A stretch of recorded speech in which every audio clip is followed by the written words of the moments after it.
Kan namanya kuliah, kita bukan hanya berfokus pada IPK saja kan. Nah, tapi kita juga harus memiliki kemampuan soft skill yang tentunya sangat dibutuhkan dalam dunia nyata. Ketika seorang akuntan bisa memahami pajak, itu suatu nilai yang lebih bagi seorang akuntan. Kalau orang itu taat pajak, orang itu terbiasa dengan pajak, orang itu mengerti pajak, berarti orang itu punya nilai lebih dibanding orang yang lainnya.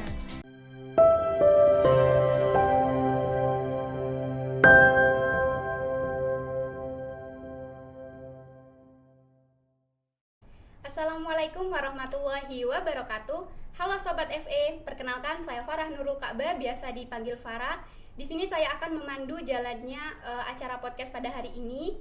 Sebelumnya saya ingin memperkenalkan diri sebagai Wakil Ketua Umum Tech Center FE Unisula periode 2023-2024. Jadi topik podcast kita pada hari ini yaitu mengenal dunia perpajakan dan pentingnya mengikuti organisasi terutama Tech Center FE Unisula.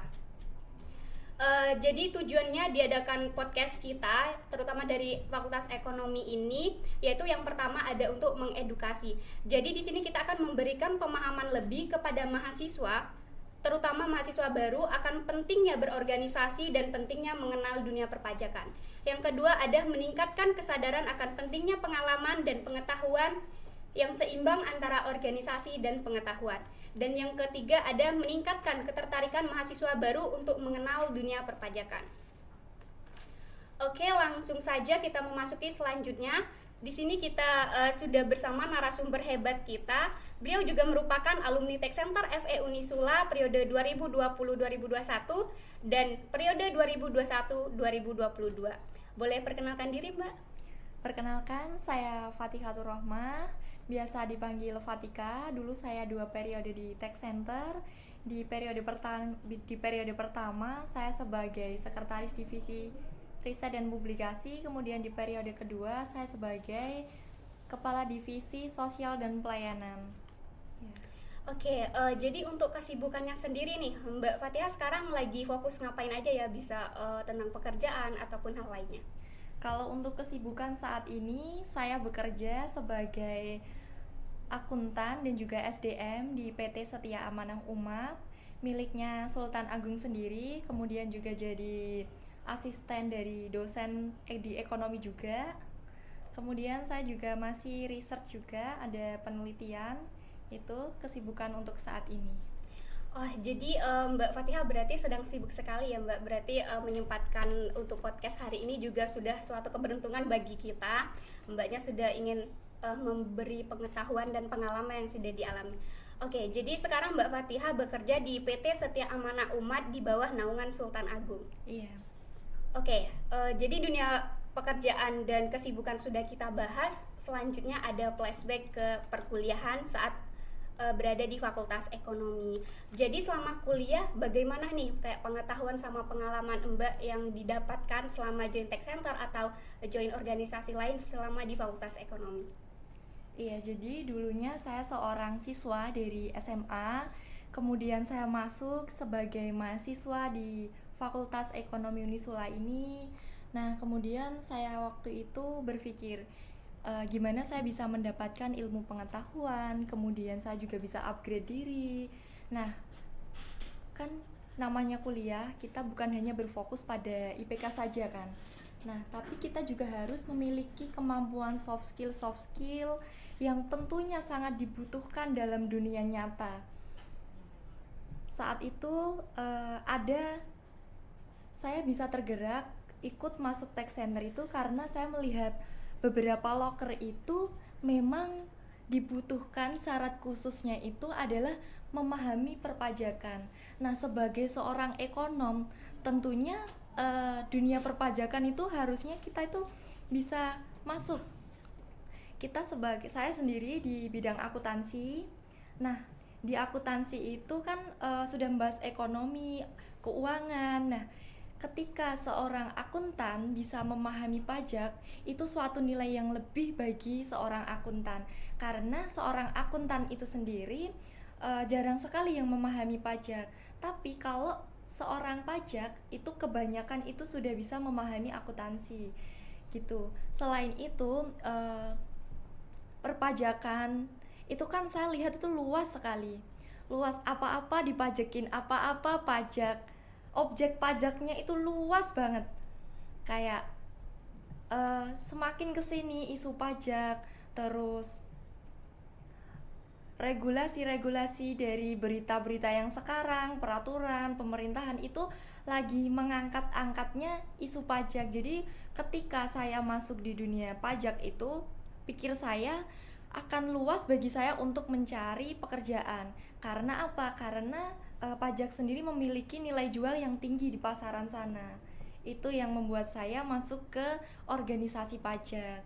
Nah, sebenarnya bukan hanya seorang akuntan saja yang bisa masuk, namun seorang manajemen apapun harus mengertilah, paham dengan istilah-istilah pajak. Karena nantinya ketika kita sudah keluar, kita akan terus dihadapkan dengan perpajakan. Contohnya kalau kita bekerja itu pasti ada pajak, ketika kita memiliki usaha itu juga harus taat pajak.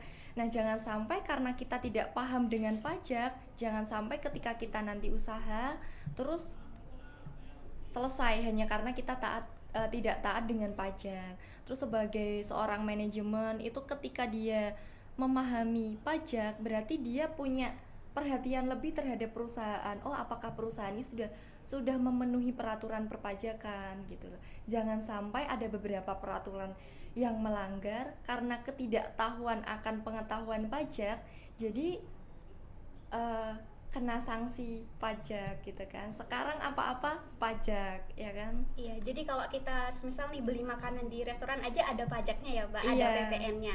Jadi tentunya kita sebagai apalagi mahasiswa ekonomi ya, teman-teman, mungkin dari sekarang mahasiswa baru bisa menentukan nih apakah poin-poin yang tadi disebutkan Mbak ada poin plus untuk menambah pengetahuan dan pengalaman saat jadi mahasiswa, apalagi mahasiswa baru. Oke, selanjutnya, jadi tadi kan Mbak udah bahas di dunia pekerjaan nih. Nah, manfaat dan bentuk benefit ikut tech center yang Mbak alami secara nyata itu bagaimana, Mbak? Iya, banyak sekali saya mendapatkan manfaat ketika saya ikut organisasi tech center. Kemampuan-kemampuan upgrade diri, kemudian membentuk karakter itu saya dapetin ketika masuk di dunia organisasi tech center. Jadi gini, yang awalnya saya seorang siswa, komunikasi yang tidak formal, sementara ketika masuk dunia organisasi itu komunikasinya itu semi formal. Nah, ternyata di dunia pekerjaan itu komunikasinya itu semi formal, ya kan? Kemudian yang awalnya saya tidak bisa berkomunikasi dengan baik, sampai akhirnya ketika masuk di organisasi kita dituntut untuk bisa berkomunikasi dengan baik. Kemudian cara kita kerja tim, kemudian cara kita menyelesaikan masalah, cara kita menghadapi karakter seseorang. Di dalam organisasi itu luas. Ketika akan beda halnya dengan mahasiswa yang tidak ikut organisasi dengan mahasiswa yang ikut organisasi. Mahasiswa yang ikut organisasi itu cenderung pemikirannya itu lebih terbuka. Kenapa? Karena dia itu bertemu dengan berbagai hal, bertemu dengan permasalahan, bertemu dengan orang, bertemu dengan kepentingan, kemudian ada goals yang harus dicapai ketika masuk organisasi. Disitulah kita dibangun untuk upgrade diri dari skill komunikasi, kemudian problem solving, terus ada gimana cara kita mengontrol diri terutama. Kalau kita sudah terbiasa bertemu dengan orang, bertemu dengan berbagai karakter, kita akan bisa mengontrol diri bagaimana cara kita menyikapi orang tersebut. Jangan sampai ketika kita salah dalam menyikapi orang itu justru menjatuhkan diri kita sendiri. Jadi kita harus berhati-hati dalam berkomunikasi, kemudian cara menyampaikan gitu kan. Harusnya ketika kita masuk organisasi, kita itu bisa mendapatkan begitu banyak pengalaman, begitu banyak hal-hal hebat yang tidak kita dapatkan di luaran sana. Nah, orang yang ikut mahasiswa yang ikut organisasi itu akan lebih cenderung memiliki mental yang lebih kuat. Kenapa? Karena kita ketika masuk di dunia kerja itu kan kita dituntut untuk menghasilkan, kita juga dituntut untuk berkomunikasi, dituntut untuk menyelesaikan permasalahan. Terus kita juga dituntut untuk bertahan. Nah, kalau orang yang nggak terbiasa menyelesaikan masalah, ketika dia masuk dunia pekerjaan, dia akan cabut. Tapi ketika dia sudah pernah masuk organisasi, ada masalah diselesaikan, ada masalah diselesaikan. Ketika dia masuk dunia kerja, itu akan terbawa. Ada masalah, selesaikan. Masalah, selesaikan. Sampai ke tahap-tahap selanjutnya. Itu. Jadi banyak sekali kan manfaatnya ketika kita masuk organisasi ini. Oke, jadi seperti itu ya teman-teman. Tidak salah kalau teman-teman sudah memulai dari maba untuk ikut organisasi, terutama organisasi tech center. Iya. Karena tadi Mbak Fatia sudah menyebutkan poin-poin penting yang mahasiswa harus miliki saat bekerja. Jadi tidak salah jika teman-teman memang memilih dan daftar untuk masuk ke tech center FE Unisula. Oke, sesi selanjutnya yaitu mengenal dunia perpajakan. Nah, tadi kan Mbak udah ngomong nih kayak pentingnya mengenal dunia perpajakan. Iya. Nah, menurut Mbak di saat bekerja itu kan ada beberapa orang mungkin yang tadinya belum ikut organisasi, jadi mungkin pengetahuan akan pajaknya itu sedikit lebih unggul yang ikut pajak. Nah, seberapa penting sih ikut organisasi tech center sama seberapa penting belajar dasar-dasar perpajakan? Ya, seperti yang saya sampaikan tadi, itu penting untuk kita punya kemampuan lebih daripada apa yang orang lain miliki.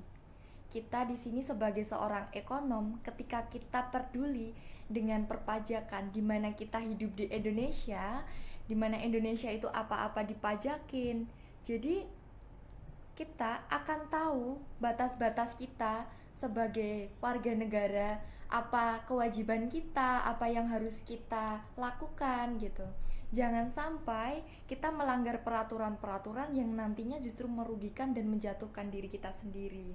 Nah, orang yang taat pajak, gini, pajak itu kan sifatnya wajib ya. Iya. Nah, tapi nggak semua orang taat pajak.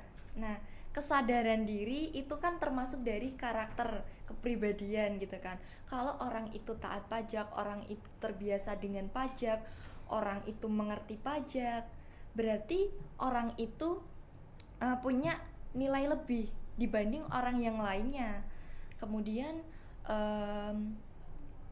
kalau kita belajar pajak, dasar-dasar pajak di sini, ketika kalian masuk di tech center, kalian ketika keluar masuk dunia kerja, di dalam CV kalian tertulis menjadi anggota tech center atau menjadi apa, di bagian kepengurusan tech center itu sendiri akan menjadi sorotan bagi HRD. Kenapa?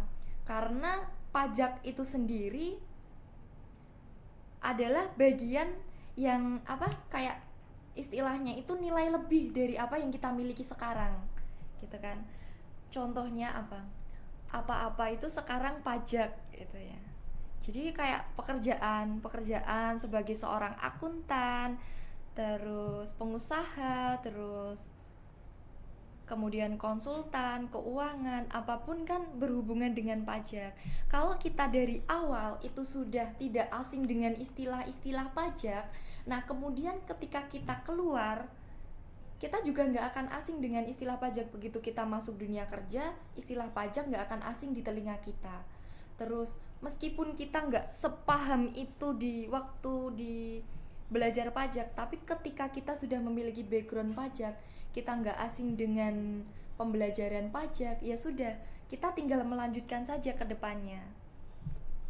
Oke, mungkin bagi mahasiswa baru nih Mbak, mungkin masih mikir nih kayak apa sih belajar pajak lo pusing, terus pajak angka-angka itu. Nah, menurut Mbak kayak keseruan selama belajar pajak itu bagaimana sih? Jadi teman-teman mahasiswa baru terutama bisa belajar, oh kayaknya emang bener nih kata Mbak Fatihah, kayaknya seru nih mau ikut join tax center gitu. Keseruan-keseruan apa sih yang dialami Mbak selama belajar perpajakan?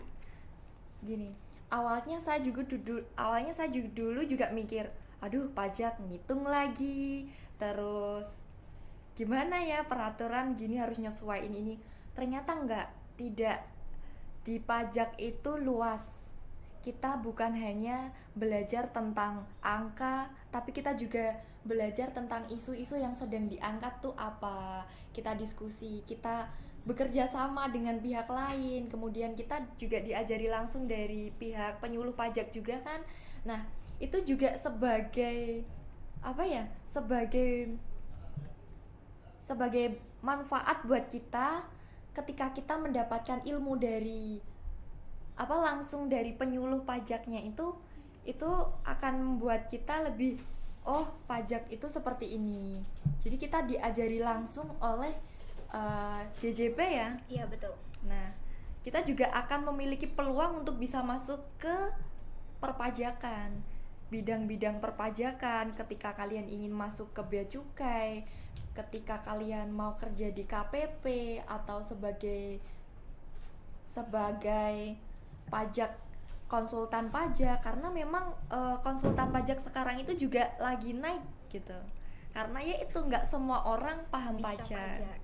Nah, ketika kita sudah mulai mau belajar pajak, itu akan menjadi pegangan kita untuk nantinya, kayak sangu gitu.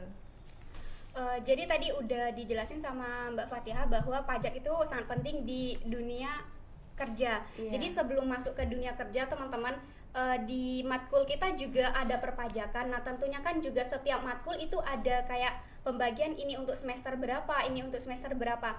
Jadi ketika teman-teman sudah join tax center dari awal, dari mahasiswa baru, maka teman-teman akan mendapatkan pengetahuan tentang pajak terlebih dahulu daripada teman-teman yang mungkin belum tertarik ke tax center.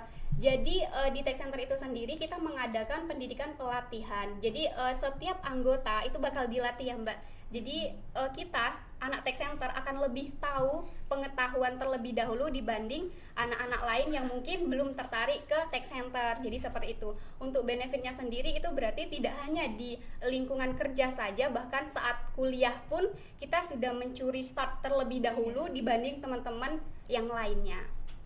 Oke, jadi menurut Mbak, berdasarkan pengalaman pribadi, bagaimana pajak mempengaruhi peluang kerja? Tadi kan Mbak udah ngejelasin nih, Mbak di bagian keuangan tetapi ternyata ada perpajakannya juga. Nah, menurut Mbak, peluang kerja dan karir setelah lulus kuliah tetapi sudah paham pajak itu bagaimana? Apa akan lebih dilirik sama HRD atau bagaimana Mbak? Jelas pasti gini, saya kan juga di bidang SDM juga. Saya juga akan melihat dia punya kemampuan apa selain hanya dengan background pendidikan sarjana ataupun apa itu. Nah, dia punya kemampuan yang lain apa? Oh, ternyata dia bisa pajak. Oh, berarti dia punya kemampuan lebih di bidang itu. Bukan hanya sebagai akuntan saja, gitu kan. Nah, terus kalau untuk peluang kerja di perpajakan itu di luaran sana itu luas banget. Gini, ketika kita coba deh kita lihat rekrutmen kayak syarat-syaratnya, banyak seorang akuntan itu syaratnya itu adalah memahami perpajakan, ya kan? Kenapa? Karena memang sepenting itu. Ternyata akuntansi saja, ekonom saja, ilmu ekonomi saja itu juga perlu didukung oleh pengetahuan yang lain, pengetahuan yang mendukung dengan bidang kita gitu. Maksud saya ketika orang itu memiliki kemampuan pajak, kemudian dia masuk dunia kerja, itu akan menjadi tambahan. Nilai jualnya itu semakin tinggi dibanding dengan orang-orang yang tidak ada background pajaknya. Oke, berarti selanjutnya kan ada nih istilah orang-orang mengemukakan ya Mbak, kayak lebih baik pinter atau IPK-nya besar daripada ikut organisasi, atau organisasi tetapi IPK-nya standar. Nah, menurut pandangan Mbak Fatika setelah bekerja, nah itu terutama Mbak tadi juga di bagian SDM, jadi juga mengetahui untuk perekrutan dan sebagainya. Nah, itu pertimbangannya bagaimana Mbak? IPK tinggi tapi tidak berorganisasi, atau berorganisasi tapi IPK sedang-sedang saja? Kalau untuk itu, kalau di saya itu saya lihat dulu backgroundnya seperti apa, gitu kan. Terus komitmen dia juga seperti apa. Karena kan gini, kalau misalnya IPK-nya tinggi, terus dia nggak ikut organisasi, berarti ketika dia kuliah dia hanya fokus pada pendidikan saja, ya kan?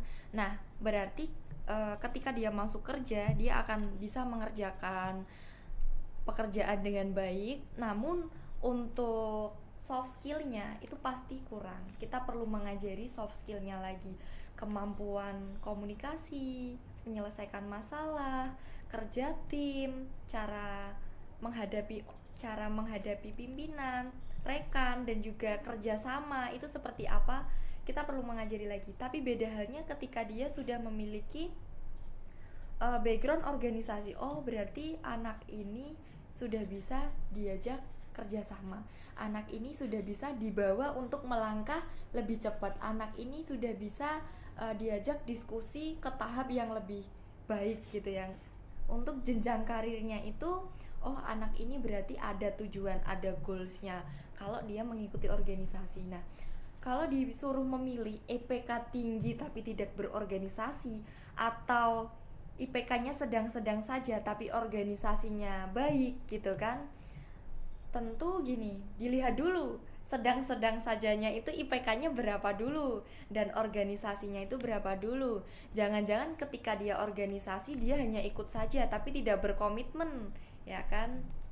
Gitu. Tapi jadi memang beberapa hal itu patut dipertimbangkan. Nah, sebaiknya yaitu kita harus bisa mengimbangi antara IPK sama organisasi. Seimbang, jangan ada yang berat sebelah gitu kan. Kan yang namanya organisasi itu kan ada yang namanya manajemen juga, dimana kita ada waktu untuk berorganisasi, ada waktu juga untuk kuliah. Ketika dulu saya masuk tech center, alhamdulillahnya organisasi itu sangat tidak mengganggu perkuliahan gitu, jadi masih bisa seimbang gitu. Jadi kesimpulan dari Mbak Fatiha, ketika kita ikut berorganisasi, kita akan lebih memiliki poin plus, apalagi Iya. di soft skill ya Mbak. Bisa itu kemampuan komunikasi, memanage waktu, terus problem solving dan lain sebagainya. Oke, selanjutnya kan ini untuk mahasiswa baru nih. Nah, tips dan trik apa sih yang menurut Mbak perlu, dan kayak oh mahasiswa baru harus seperti ini? Monggo Mbak. Iya, jadi uh, selamat untuk mahasiswa baru, kalian sudah di tahap yang lebih tinggi daripada orang yang tidak diberikan kesempatan untuk memiliki pendidikan setara sarjana. Bersyukurlah kalian sudah ada di tahap yang lebih tinggi. Saran saya adalah lakukan yang terbaik, persembahkan yang terbaik, lakukan yang terbaik ketika kalian kuliah, kemudian jaga diri sebaik mungkin, jaga lingkungan pertemanan, sebisa mungkin ikutlah organisasi daripada kalian di luar sana tanpa organisasi, kemudian berteman dengan orang-orang yang kita tidak pernah tahu akan membawa kita kemana. Tapi kalau kita masuk organisasi, kita akan jelas kita akan dibawa kemana gitu kan. Kemudian yang kedua, jadilah orang yang berkarakter, jadilah orang yang bisa menghargai, jadilah mahasiswa yang bisa menurunkan ego. Jangan gengsi jadi mahasiswa, kalian di sini buat belajar untuk meningkatkan ilmu, kemampuan dan juga soft skill, bukan untuk bergaya. Jadi sebisa mungkin persembahkan terbaik hasil kuliah kalian untuk orang-orang yang sudah ada untuk bisa kalian berkuliah. Tunjukkan kalau kalian itu mampu menyelesaikan pendidikan dengan baik, kemudian bisa menghasilkan karakter yang baik untuk diri kalian sendiri. Kemudian jadilah mahasiswa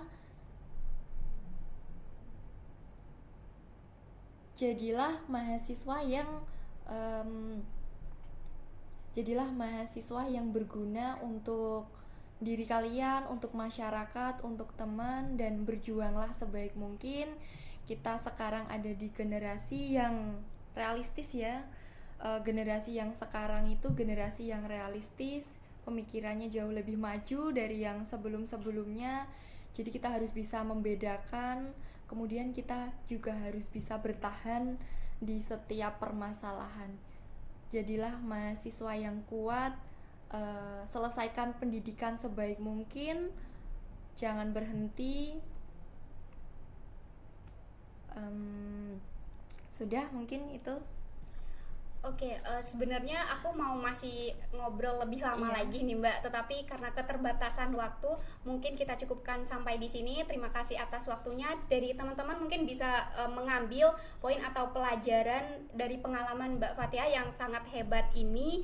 Jadi tidak ada yang namanya waktu sia-sia untuk berorganisasi. Jangan lupa join Tech Center FE Unisula dan jangan lupa berkunjung di Instagram kami dan YouTube channel kami yaitu di @techcenterfe Unisula. Sekian dari saya. Wassalamualaikum warahmatullahi wabarakatuh. Dadah.